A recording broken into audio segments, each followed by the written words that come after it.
Des ministres s'est tenu ce mercredi 14 février 2024 au Palais de la République sous la présidence du chef de l'État, son Excellence M. Macky Sall. À l'entame de sa communication, le président de la République, en ce mercredi des Cendres, a souhaité à la communauté chrétienne un excellent mois de carême, période de pénitence, de solidarité et de prière pour la paix et la stabilité du Sénégal. Le chef de l'État a ensuite adressé ses chaleureuses félicitations au khalife général des Layènes, Serigne Mamadou Matar Laye, et à la communauté layène, suite au succès des célébrations de la 144e édition de l'appel de Seydina Limamou Laye, qui s'est déroulée les 10 et 11 février 2024, revenant sur le développement de l'enseignement supérieur et la transformation du système éducatif. Le président de la République a rappelé la priorité qu'il accorde au secteur de l'éducation en général. À cet égard, le chef de l'État a demandé au gouvernement de veiller au bon fonctionnement des universités publiques afin de consolider les performances de notre système d'enseignement supérieur et la qualité du capital humain national. Le président de la République a notamment souligné l'impératif de promouvoir un climat scolaire et universitaire serein, ainsi que la nécessité d'une mutualisation des programmes, des ressources humaines et des fonctions support des universités en vue d'une optimisation des ressources financières mobilisées pour asseoir l'excellence universitaire dans le cadre du plan Sénégal émergent PSE. Le chef de l'État a dès lors demandé au Premier ministre et aux ministres concernés de tenir une concertation revue avec la communauté universitaire afin de trouver les voies et moyens rapides d'assurer le déroulement normal des enseignements et le déploiement adéquat des œuvres sociales. Le président de la République a par ailleurs rappelé l'importance primordiale qu'il accorde à la finalisation intégrale des infrastructures de l'université du Sine Saloum, El Hadj Ibrahima Niass Hussein, et au lancement des travaux de construction de l'université Souleymane Niang de Matam et de l'université du Sénégal oriental. Enfin, le chef de l'État a demandé au ministre en charge de l'Éducation nationale, de l'enseignement supérieur, de la recherche et de l'innovation de faire un point hebdomadaire en Conseil des ministres sur la situation pédagogique et sociale dans les écoles et universités. Revenant sur les préparatifs de l'exploitation de nos ressources en hydrocarbures, le président de la République a salué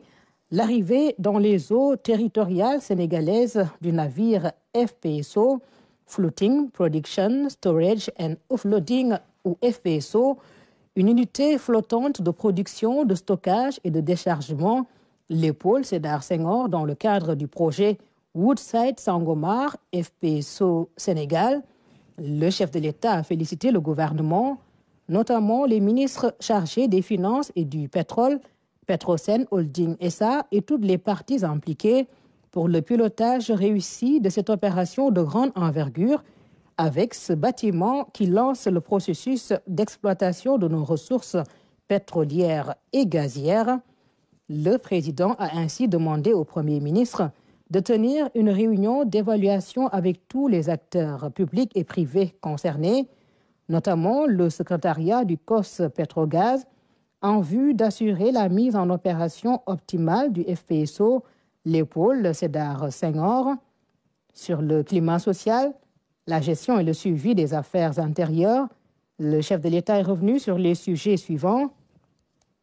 Premier sujet, la modernisation de la liaison maritime Dakar-Gorée et les travaux du mémorial de Gorée, en félicitant le ministre des Pêches et de l'Économie maritime et le directeur général du port autonome de Dakar pour le pragmatisme et les diligences accomplies en vue de la modernisation dans la sécurité et la sûreté des transports maritimes entre Dakar et l'île Mémoire.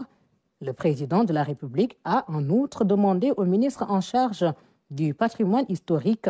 des finances et de l'économie de prendre toutes les dispositions pour accélérer les travaux d'édification du mémorial de Gorée qu'il a lancé le 6 janvier 2024. Second sujet, l'exécution des mesures de sécurité routière en demandant au Premier ministre et au ministre chargé de l'Intérieur, des Forces armées et des transports terrestres, d'une part, de faire l'évaluation de l'état d'application des mesures de prévention et de sécurité routière prises l'année dernière et, d'autre part, de renforcer le déploiement des forces de sécurité au niveau des axes routiers les plus concernés par les accidents. Dans sa communication, le Premier ministre est revenu sur le suivi de la coordination de l'activité gouvernementale en évoquant la rencontre avec les représentants des centrales syndicales, la réunion du comité des chefs d'État et de gouvernement des centres africains de contrôle et de prévention des maladies, le suivi des travaux du TER. Au titre des communications des ministres. Le ministre de l'Agriculture et de l'Équipement rural a fait une communication sur le suivi de la campagne de commercialisation de l'arachide de 2023-2024, la campagne de contre-saison froide 2023-2024 et les exportations de produits horticoles. Le ministre, auprès du ministre des Affaires étrangères et des Sénégalais de l'extérieur, chargé des Sénégalais de l'extérieur, a fait une communication sur sa participation à la conférence ministérielle de haut niveau sur les pays à revenus intermédiaires PRI, tenue à Rabat le 6 février 2024. Le Conseil a adopté des textes législatifs et réglementaires. Il s'agit du projet de loi portant organisation de l'action de l'État en mer, le projet de décret portant changement de dénomination de la commune de Darou Mousti, qui porte désormais le nom de Daroul Mourti. Et enfin, les mesures individuelles. Le président de la République a pris la décision suivante. Dr Cheikh Tako Diop,